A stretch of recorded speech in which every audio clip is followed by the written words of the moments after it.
Hi friends समस्त को पुणी थे स्वागत गोटे नुआ वीडियो को। आज plus two arts history exam होगा जाऊँगी आसंता मार्च 5 तारीख एवं सही उद्देश्य रे मु आज किसी लॉन्ग टाइप सिलेक्टिव आनी जहाँ परीक्षा रे आसीबो ही आसीबो।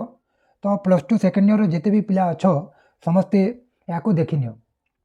वीडियो को आरंभ करने पूर्व मुझे कही रखी जे आमे जानिचे वर्ष सारा पाठ पढ़ीचे एवं क्यों यूनिट रे कौन अच्छी क्या किपरि पढ़ा जाए सब आमको मन अच्छी किंतु पिला माने केवल पढ़ी हेबनी तो आमको किसी सिलेक्टिव रखी ताकू भल से पढ़ी एग्जाम हॉल को जावाक पड़े एवं से सिलेक्टिव मध्य जदि पढ़ीगला ताहले तुम टाइम मैनेजमेंट हो।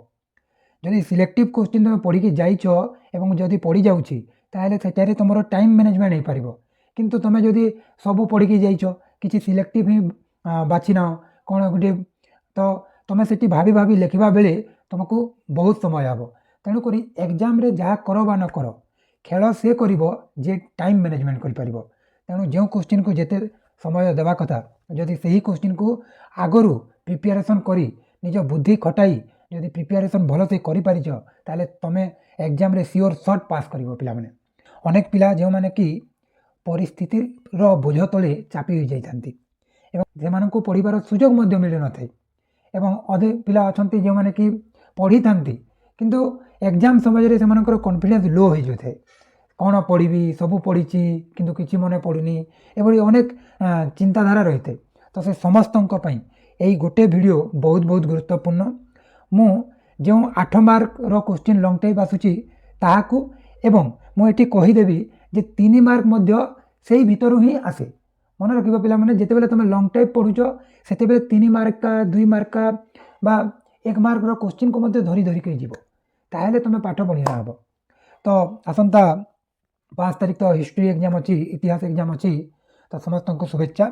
तो वीडियो को आरंभ करवा जे एवं आउ गोटे कथा जे आमे इतिहास को एडे एडे सार तो लॉन्ग टाइप सिलेक्टिव दे पड़े गले आउ 3 दिन अच्छी केमी पढ़ू कौन आमे समस्ते वर्ष सारा पाठ पढ़ी एवं टिके टिके मन अच्छी किंतु आज आम कौन करवा ना रिविजन करवा एवं क्यों क्यों क्वेश्चन को बेसी बेसी रिविजन करवा ता आज मुझे कहबी।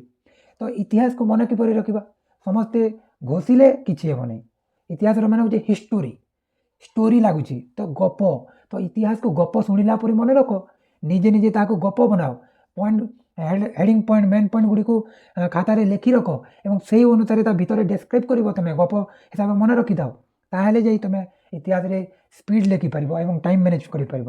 जदि तुम सबू पढ़ी भावुच एवं एग्जाम को गले कि लिखिपार तुमको मन ही पड़ोनी तुम खाली इतिहास को गप मध्यम मन रख एवं जहाँ आसू न आसू से ही रिलेटेड तुम जब पढ़ी बाध्य मन आसो।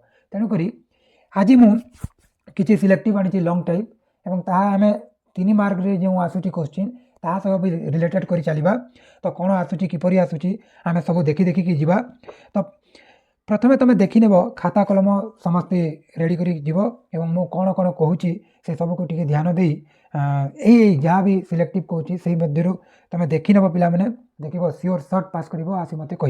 एवं आउ गोटे कथा जे तुमर जो प्रथम यूनिट रही सहीटा तो इंटरनाल मार्क 20 मार्क तुम दौच कॉलेज मानक सहीटा बहुत भल मार्क देवे से तुम मैंने चिंता कर ना। तेबे आमे जो बाकी 80 मार्क तुम देवाक जाऊ आसंता दिन में से ही 80 मार्क को आम फोकस करी सिलेक्टिव देवी एवं देख तुम यहाँ पढ़ी जाओ सियोर सर्ट पढ़ है। तो प्रथमे देखा जे आम जो द्वितीय परिच्छेद व द्वितीय यूनिट रही से कौन हो बौद्ध धर्म जैन धर्म रोचे कलिंग युद्धर कारण और फलाफल रोचे मौर्य शासन रोचे एवं गुप्त युगर संस्कृति रोचे। तो पिले गला थर प्रीवियस 2-3 वर्षर क्वेश्चन को एनालिसिस करी मु अनुमान जहाँ करी ए वर्ष निश्चय तुम गुप्त पीरियड रु क्वेश्चन निहाती देखा पाइब। तबे यहीटा सिलेक्टिव तुम रखिकी नियो खाता कलम खातार लेखिकी रख एवं पढ़ जे गुप्त युग को प्राचीन इतिहास सुवर्ण युग कहुए वर्णना कर। जदि एवं यही मध्य ही तुम जदि देखिपारुच एक्सट्रा देखी गुप्त युगीय कला और स्थापत्य जहाँकि सुवर्ण युग मध्य तुमको यही पॉइंट भी लिखा पड़ो।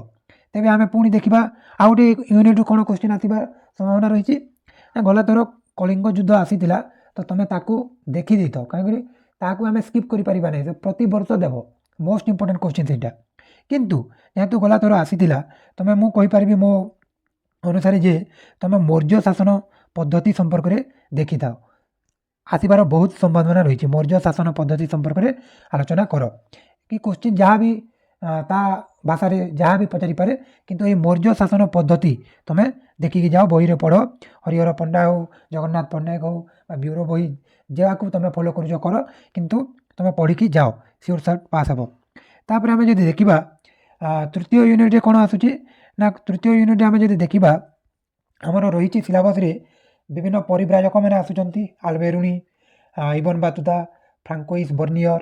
ତାପରେ ଆମେ ଦେଖୁଛେ ଦିଲ୍ଲୀରେ ସୁଲତାନୀ ଶାସନ ଆସୁଛି, ତାପରେ ମୋଗଲ ଯୁଗର ସଂସ୍କୃତି କଥା ଆସୁଛି, ଏବଂ ଆମର ସୁଫି ଓ ଭକ୍ତି ଆନ୍ଦୋଳନ କଥା ଦେଉଛି। ତ ଗଲା ଥର ଯାହା ବି ପଡ଼ିଥିଲା ତାକୁ ତ ଆମେ ଦେଖିବା, ଟିକେ ଦେଖିକି ଯାଇଥିବ। କିନ୍ତୁ ମୋଷ୍ଟ ଇମ୍ପୋର୍ଟାଣ୍ଟ ହେଉଛି ଯେ ଏଥର ବହୁତ ଚାନ୍ସ ରହୁଛି ସୁଲତାନୀ ଯୁଗର ସମାଜ ଓ ନାରୀମାନଙ୍କର ସ୍ଥାନ। ତ ସୁଲତାନୀ ରାଜତ୍ୱ କାଳରେ ଯେଉଁ ସମାଜର ଚିତ୍ର ଯାହା ବି ଥିଲା ଏବଂ ସେଇଠାରେ ନାରୀମାନଙ୍କର ସ୍ଥାନ କିପରି ଥିଲା, ଏସବୁ ଉପରେ ନିହାତି କ୍ୱେଶ୍ଚିନ୍ ଆସିବ ଗୋଟେ ଲଙ୍ଗ୍ ଟାଇମ୍। ଏବଂ ଏଇ ଯାହା ବି କହୁଛି ତମେ ଯଦି ଏତକ ବି ପଢ଼ିଥିବ, ଧରିନିଅ ଲଙ୍ଗ୍ ଟାଇମ୍ ନ ଆସିଲା, କିନ୍ତୁ 3 ମାର୍କିଆ ବାଧ୍ୟ ଆସିବ, ଏବଂ ସେଇ 3 ମାର୍କିଆରେ ତମେ ତାକୁ ଟିକେ ଛୋଟ କରି ଟିକେ ସଜାଇ ତମେ ଆରାମସେ ଲେଖି ଭଲ ମାର୍କ ଆଣିପାରିବ। ତେଣୁକରି ଏଇ ଯେଉଁ କ୍ୱେଶ୍ଚିନ୍ ମାନ ମୁଁ କହୁଛି ତାକୁ କେବେ ସ୍କିପ୍ କରିବନି ପିଲାମାନେ। ତମେ ଇତିହାସ ପଢ଼ୁଛ ତ ଏତେକ ପଢ଼ିକି ହିଁ ଯାଅ ଏକ୍ଜାମ୍ ହଲ୍କୁ, ଦେଖିବ ବାଧ୍ୟ ପାସ୍ କରିବ, ବାଧ୍ୟ ଭଲ ମାର୍କ ଆସିବ। ତାପରେ ଆମେ ଯଦି ଦେଖିବା ଆଉ ଗୋଟେ କ୍ୱେଶ୍ଚିନ୍ କ'ଣ ହୋଇପାରେ ନା, ଆମେ ଜାଣିଲା ଯେ ପ୍ରଥମ ହେଉଛି ସୁଲତାନୀ ଯୁଗର ସାମାଜିକ ଚିତ୍ର ଏବଂ ତାର ନାରୀମାନଙ୍କର ସ୍ଥାନ ଟିକେ ଦେଖିଦେଇଥିବ, ଏବଂ ଭାରତୀୟ ସମାଜରେ ଭକ୍ତି ଆନ୍ଦୋଳନର ପ୍ରଭାବ କ'ଣ ପଡ଼ିଛି। ଏବଂ ସେଇ ମଧ୍ୟରେ ଆମେ 3 ଜଣଙ୍କ ନାମ ଦେଖୁଛୁ, କବୀର ଦାସ, ନାନକ ଏବଂ ଶ୍ରୀ ଚୈତନ୍ୟ। ଏବଂ ତମେମାନେ ଶ୍ରୀ ଚୈତନ୍ୟ ଏବଂ କବୀରଙ୍କୁ ବେଶୀ ଗୁରୁତ୍ୱ ଦିଅ, ଏବଂ ତାଙ୍କର ଯେଉଁ ଯାହା ବି ବହିରେ ଦେଇଛି, ଯେଉଁ ଯେଉଁ ବିଷୟରେ ଦେଇଛି, ସେ ସବୁ ପଏଣ୍ଟକୁ ଟିକେ କୋଡ୍ ଲାଙ୍ଗୁଏଜ୍ ମାଧ୍ୟମରେ ମନେ ରଖିଥାଅ, ଏବଂ ଏକ୍ଜାମ୍ରେ ଯାଇ ସେ କୋଡ୍ ଜାଣିପାରିଲେ ତମେ ତାକୁ ଡେସ୍କ୍ରାଇବ୍ କରି ଲେଖିପାରିବ। ତେଣୁକରି এইটা ଦେଖିଥିବ ଯେ ଭାରତୀୟ ସମାଜରେ ଭକ୍ତି ଆନ୍ଦୋଳନ କିପରି ହେଇଥିଲା, ତାର ପ୍ରଭାବ କ'ଣ ଥିଲା, କିଏ କିଏ ତାକୁ ପ୍ରଚାର ପ୍ରସାର କରିଥିଲେ, ଏସବୁ ଜିନିଷକୁ ତୁମେ ପଢ଼ିକି ଯାଅ। 2 ମାର୍କ ଆଉ ସର୍ଟ କ୍ୱେଶ୍ଚିନ୍ ତ ଶ୍ରୀ ଚୈତନ୍ୟ ପକ୍କା ଆସିବ, 2 ମାର୍କାର ଶ୍ରୀ ଚୈତନ୍ୟ ପକ୍କା ଆସିବ। ତମେ ଯଦି ଲଙ୍ଗ୍ ଟାଇମ୍ ପାଇଁ ପଢ଼ୁଛ 2 ମାର୍କା 3 ମାର୍କା ସବୁ ଭଲ ହେବ ତୁମର। ତାପରେ ଆମେ ଦେଖିବା ଚତୁର୍ଥ ୟୁନିଟ୍ରେ କ'ଣ କହୁଛି ଆମେ ଦେଖୁଛେ ଯେ ଚତୁର୍ଥ ୟୁନିଟ୍ରେ ପିଲାମାନେ ତମର ଯେଉଁ 1757ରୁ 1857 ଇଂରେଜମାନଙ୍କର ଯେଉଁ ଅର୍ଥନୈତିକ ବ୍ୟବସ୍ଥା, ସେମାନେ ପରିବହନ କ'ଣ ଥିଲା, ରାସ୍ତାଘାଟ କିପରି ତିଆରି କଲେ, ଟେଲିଗ୍ରାଫ, ଟେଲିଫୋନ୍, ରେଳ, କେନାଲ, ଚିରସ୍ଥାୟୀ ବନ୍ଦୋବସ୍ତ, ରହତୁଆରୀ, ମାଲୱାରୀ, ଏସବୁ ଜିନିଷ ରହିଛି। କିନ୍ତୁ ମୋତେ ଯାହା ଲାଗୁଛି ଏଇଥିରୁ ସବୁ ଏଇଟା 3 ମାର୍କ ନହେଲେ 2 ମାର୍କରେ ଏସବୁ ଆସିବ। ଦେଖିଦେଇଥିବ ରହତୁଆରୀ ସିଷ୍ଟମ୍ କ'ଣ ଥିଲା, ମାଲୱାରୀ କ'ଣ ଥିଲା, ଚିରସ୍ଥାୟୀ ବନ୍ଦୋବସ୍ତ କ'ଣ ହେଲା। ତ ଡେଲ୍ ହାଉସିଂକୁ ବେଶୀ ଭଲସେ ପଢ଼ିଥିବ, ସେଥିରୁ 1 ମାର୍କିଆ 2 ମାର୍କିଆ କ୍ୱେଶ୍ଚିନ୍ ଆସିବ ହିଁ ଆସିବ। ତାପରେ ଏଥିରେ ଆହୁରି ଅଛି 3ଟି ଦେଇଛି ଯେ 1857 ଖୋର୍ଦ୍ଧା ବିଦ୍ରୋହ, ସାନ୍ତାଳ ବିଦ୍ରୋହ ଏବଂ 1857 ମହାନ ବିଦ୍ରୋହ। ତ ତମେମାନେ ଯାହା ଦେଖ ବା ନ ଦେଖ ଏ ୟୁନିଟ୍ରୁ, ଚତୁର୍ଥ ୟୁନିଟ୍ରୁ 1857 ବିଦ୍ରୋହ, ଏହାକୁ ମଧ୍ୟ ସିପାହୀ ବିଦ୍ରୋହ କୁହାଯାଏ। ତ ଏଇ 1857 ବିଦ୍ରୋହର କାରଣ ଫଳାଫଳ ତମେ ପଢ଼ିକି ଯାଇଥାଅ, ସିଓର ଆସିବ।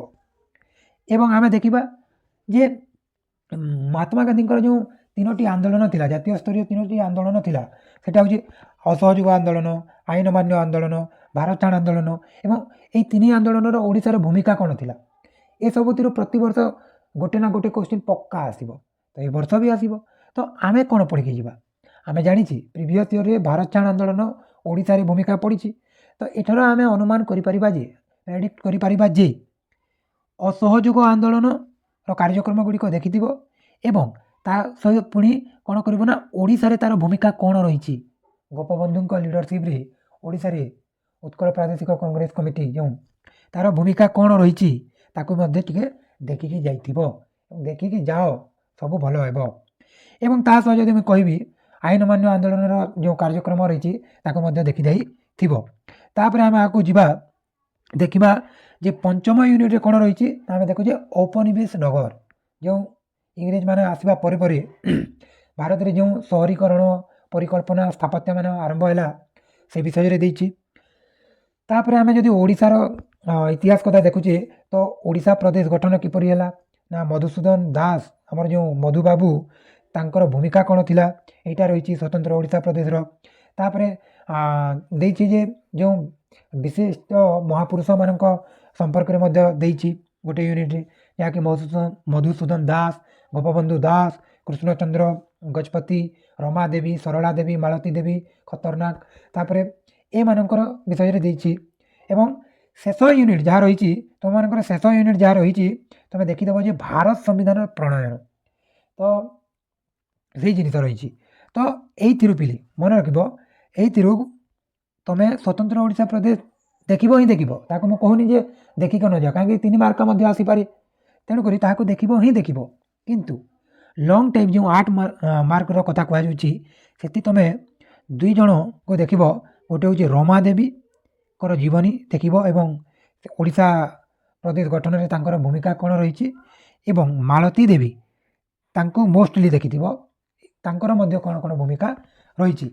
ଏବଂ ଆଉ ଗୋଟେ ଯେଉଁ ରହିଲା ଭାରତୀୟ ସମ୍ବିଧାନର ମୌଳିକ ବୈଶିଷ୍ଟ୍ୟ, ଆମେ ଜାଣିଛେ 1947 ଅଗଷ୍ଟ 15 ଭାରତ ସ୍ୱାଧୀନତା ଲାଭ କଲା ଏବଂ ସେହି ସ୍ୱାଧୀନତା ତ ଲାଭ କଲା, କିନ୍ତୁ ତା ପରବର୍ତ୍ତୀ ସମୟରେ 1949 ନଭେମ୍ବର 26 ତାରିଖ ସମ୍ବିଧାନ ପ୍ରଣୟନ ହେଲା ଏବଂ 1950 ଜାନୁଆରୀ 26 ତାରିଖ ସମ୍ବିଧାନ କାର୍ଯ୍ୟକାରୀ ହେଲା ଜାଣିଛେ। ତ ଏଇ ଯେଉଁ ସମ୍ବିଧାନ ପ୍ରଣୟନ ସଭା ଗଠିତ ହୋଇଥିଲା, ତାଦ୍ୱାରା ବିଭିନ୍ନ ସଦସ୍ୟ ଯୋଗ ଦେଇ ସମ୍ବିଧାନ ଯେଉଁ ପ୍ରଣୟନ କଲେ, ତ ସେଇ ସମ୍ବିଧାନର ତା'ର ମୌଳିକ ବୈଶିଷ୍ଟ୍ୟ ଗୁଡ଼ିକ କ'ଣ କ'ଣ ରହିଛି, ତ ସେ ସବୁ ମୌଳିକ ବୈଶିଷ୍ଟ୍ୟ ଦେଖିଦେଇଥିବ। ତ ତୁମେ ଏଇସବୁ ଯାହା ବି ମୁଁ 8ଟି ସିଲେକ୍ଟିଭ୍ ଦେଇଛି, ବେଶୀ ଦେବିନି କାହିଁକିନା ଏକ୍ଜାମ୍ ଆଉ 4-5 ଦିନ ଅଛି। ତ ତୁମେ ପଢ଼ିଛ, ତୁମର ଯେଉଁ କନଫିଡେନ୍ସ ତାକୁ ଲୁଜ୍ ହେବା ପାଇଁ ଦିଅନି, ତାକୁ ଲୋ ହେବା ପାଇଁ ଦିଅନି। ତୁମେ ପଢ଼ିଛ ବିଲେ ତୁମେ ପାରିବ। ତୁମେ ଏଇ ଯେଉଁ ଲଙ୍ଗ୍ ଟାଇପ୍ କୋଶ୍ଚିନ୍ ଦେଇଛି 8ଟି, ଏ ଯେଉଁ 8ଟି ଲଙ୍ଗ୍ ଟାଇପ୍ କୋଶ୍ଚିନ୍ ଦେଇଛି, ତୁମେ ଏତକକୁ ଖାଲି ଫୋକସ୍ କରିକରି ଚାଲ, ତୁମର ଲଙ୍ଗ୍ ଟାଇପ୍ ସାଙ୍ଗରେ ତୁମର 3 ମାର୍କର, 2 ମାର୍କର ଏବଂ 1 ମାର୍କର କୋଶ୍ଚିନ୍ ମଧ୍ୟ କଭର୍ ହୋଇଯିବ। ତେଣୁକରି ତୁମେ ଏସବୁକୁ ଦେଖିନେବ ଏବଂ ଆସନ୍ତା, ଏଇଟା ତ ହେଲା ଲଙ୍ଗ୍ ଟାଇପ୍, ତ ଆସନ୍ତା ଭିଡ଼ିଓ ମାନଙ୍କରେ ଆମେ ପ୍ରିଭିୟସ୍ ଇୟର୍ କୋଶ୍ଚିନ୍ କରିବା ଏବଂ ଦେଖିବା କେଉଁ କେଉଁ ପ୍ରକାର କୋଶ୍ଚିନ୍ ଆସୁଛି ଏବଂ ସେହି ତାକୁ ଦୃଷ୍ଟିରେ ରଖି ଆମେ ଆଉ କ'ଣ କ'ଣ ଆସିପାରେ, ଆଉ କେଉଁ କେଉଁ ପ୍ରକାର କୋଶ୍ଚିନ୍ ଆସିପାରେ ତାକୁ ଆମେ ଆଲୋଚନା କରିବା ନେକ୍ସଟ ଭିଡ଼ିଓରେ। ଏବଂ ଏଇ ଯେଉଁ ଦ ଆଇଡ଼ିଆ ଏକାଡେମୀ ୟୁଟ୍ୟୁବ୍ ଚ୍ୟାନେଲ୍ ରହିଛି ଆମର, ତାହା ତୁମମାନଙ୍କ ପାଇଁ ପିଲେ ଏବଂ ତୁମେମାନେ ହିଁ ତାକୁ ଆଗକୁ ନିଅ, ତୁମମାନଙ୍କ ପାଇଁ ଭିଡ଼ିଓ ମାନେ ତିଆରି କରାଯାଉଛି। ତ ଯଦି ଭିଡ଼ିଓ ଭଲ ଲାଗିଥିବ ଲାଇକ୍ କରିଦେବ, କମେଣ୍ଟ କରିବ ଏବଂ ଚ୍ୟାନେଲ୍କୁ ସବସ୍କ୍ରାଇବ୍ କରିବ ଏବଂ ଆଗକୁ ବଢ଼ାଇବ ବୋଲି ଆଶା। ଜୟ କଳା।